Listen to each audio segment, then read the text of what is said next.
Olá, investidor. Tudo bom com você? Hoje nós vamos falar aqui sobre indicadores nessa aula.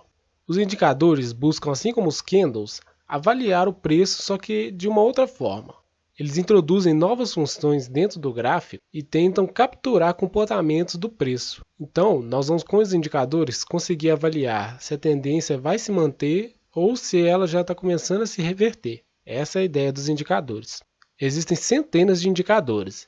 Então, o que a gente quer passar aqui para vocês são os dois mais utilizados, que você vai poder colocar facilmente no seu gráfico e que é muito utilizado nas nossas análises e em outras análises que você vai ver por aí. Então, é muito importante que você saiba como utilizá-los e como eles funcionam para você fazer uma boa análise do preço.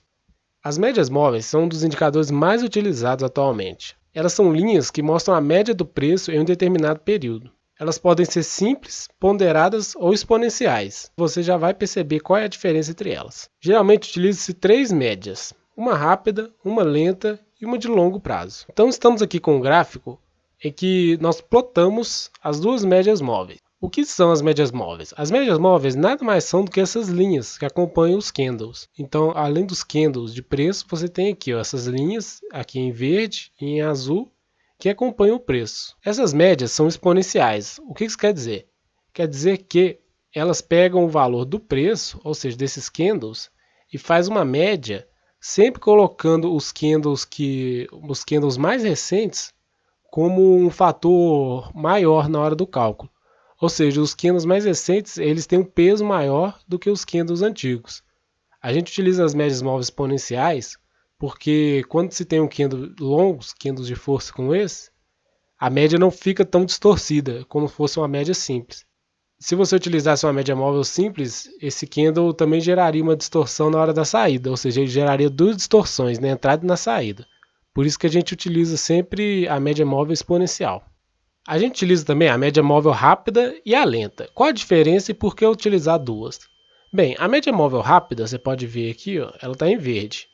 E ela é de 9 períodos. O que isso significa? Significa que o software vai calcular para você utilizando os últimos 9 candles e fazer a média deles exponencial.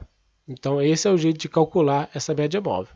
A gente utiliza a média móvel lenta também, porque você tem que ter as duas médias para fazer o que a gente chama do cruzamento. O que isso quer dizer? Bem, as médias móveis elas trabalham da seguinte forma. Quando a média móvel rápida está acima da média móvel lenta, significa que o preço está em uma tendência de alta. Ou seja, você seta uma média móvel de 9 períodos e uma média móvel lenta de 21 ou 34 períodos. E, dessa forma, você vai conseguir identificar quanto que o preço está em tendência de alta e quanto está em tendência de baixa. Então você vê aqui que o preço está subindo, a média móvel rápida está acima da média móvel lenta. E depois, quando você vê que elas se cruzam, ou seja, a média móvel rápida cruza a lenta de cima para baixo, e aí você tem a média móvel lenta acima da média móvel rápida, você percebe que o preço ele atinge uma tendência de baixa. Então você consegue enxergar bem aqui que durante o período em que a média móvel lenta está acima da média móvel rápida, o preço está aqui em tendência de baixa, fazendo topos e fundos descendentes, até que elas se cruzam novamente. E aí você tem uma tendência de alta novamente, ou seja, média móvel rápida acima da média móvel lenta e o preço subindo, fazendo topos e fundos ascendentes.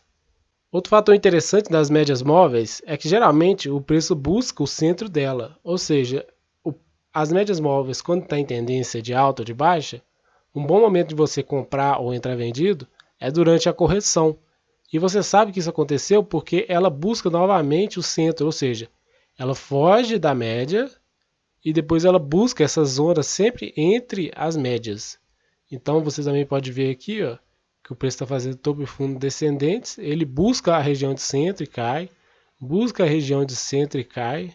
Busca a região novamente que passa um pouco e desce.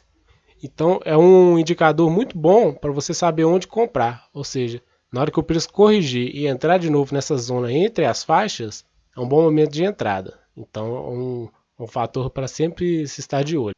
Por fim, a principal desvantagem das médias móveis é que ela, por ser uma média, ela às vezes engana um pouco e está sempre com um atraso, um delay. O que isso quer dizer? Que no momento que essa média cruzou, a tendência de baixa, na verdade, ela já se iniciou há alguns candles. Então essa é a principal desvantagem, a tendência já está de baixa desde aqui, ó, fazendo topo e fundo descendente. Porém, a média móvel só foi cruzar aqui.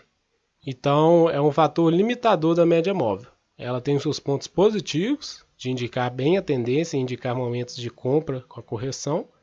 Porém, ela tem um momento negativo dela, que é o delay, ou seja, o atraso no cruzamento das médias. O preço já inverteu a tendência, mas a média ainda não cruzou. Nós também utilizamos uma média móvel de 200 períodos. Para que essa média móvel serve? Ela, por ser uma média móvel mais longa, ou seja, 200 períodos, ela vai calcular uma tendência de médio a longo prazo. Ou seja, ela serve para indicar uma tendência de médio ou até mesmo de longo prazo, dependendo do tempo gráfico que você estiver utilizando. Se você estiver utilizando um tempo gráfico diário, uma média móvel de 200 períodos vai te mostrar bem a tendência de longo prazo. Se você estiver usando um tempo gráfico de 4 horas igual esse gráfico, ela mostra bem uma tendência de médio prazo. Então, você tem que ver aqui ó, o preço, se ele cruza a média móvel. Aqui a gente vê em azul e verde as médias móveis rápida e lenta. E em laranja você vai ver a média móvel de médio prazo, de 200 períodos. Então, quando o preço cruza ela, significa que o preço entrou numa tendência de baixa no médio prazo. Ou seja, você vê que o preço sempre tende a voltar e tende a tocá-la. Ou seja, ele vai fazendo topos e fundos descendentes, tenta rompê-la, não consegue. E depois que o preço rompe ela novamente, e começa a tocar ela por cima, ou seja, indicando o início de uma tendência de alta. Depois aqui uma zona lateralizada e depois um pump. Ou seja, aqui você consegue enxergar bem que o processo de médio prazo da tendência de baixa, ou seja, rompeu, após algumas semanas o preço volta a romper de novo, só que agora num patamar bem mais baixo, ou seja, o preço caiu durante aquele período e depois começou sua tendência de alta. Então é para isso que a gente utiliza essa média móvel de 200 períodos, para indicar uma tendência de médio prazo. Lembre-se sempre, cruzou a média móvel de 200 períodos.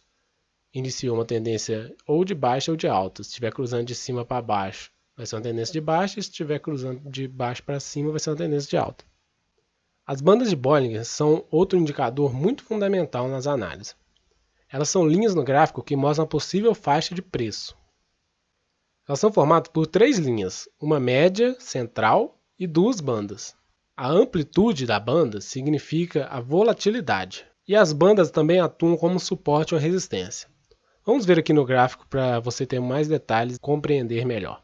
Aqui a gente vê um gráfico que tem só as bandas de Bollinger e os candles de preço, além do indicador de volume. Então você vê aqui ó, que a banda ela é formada por uma média central e pela banda superior e inferior. O que isso quer dizer? Quer dizer que o preço sempre tende a ficar dentro dessa região. São poucos os momentos que o preço consegue sair um pouco da banda de Bollinger. Além disso, é sempre interessante perceber que o preço ele tende a voltar, assim como na média móvel, o preço numa tendência de alta, ele tende a voltar para a média. Então você vê que ele sempre tende a sair um pouco, tocar a zona superior, inferior e depois voltar para a média do meio. Você pode ver aqui claramente ó, que a banda superior e inferior elas atuam como resistências, ou seja, atingiu com força aqui a banda superior, o preço provavelmente vai tentar voltar para a banda inferior. Atingiu a banda inferior, o preço vai tentar uma investida aqui na zona superior novamente. Então é uma boa indicação de um suporte e uma resistência às bandas de Bollinger, essas faixas exteriores. Você vê também que elas indicam a volatilidade, ou seja, quando o preço tende a dar uma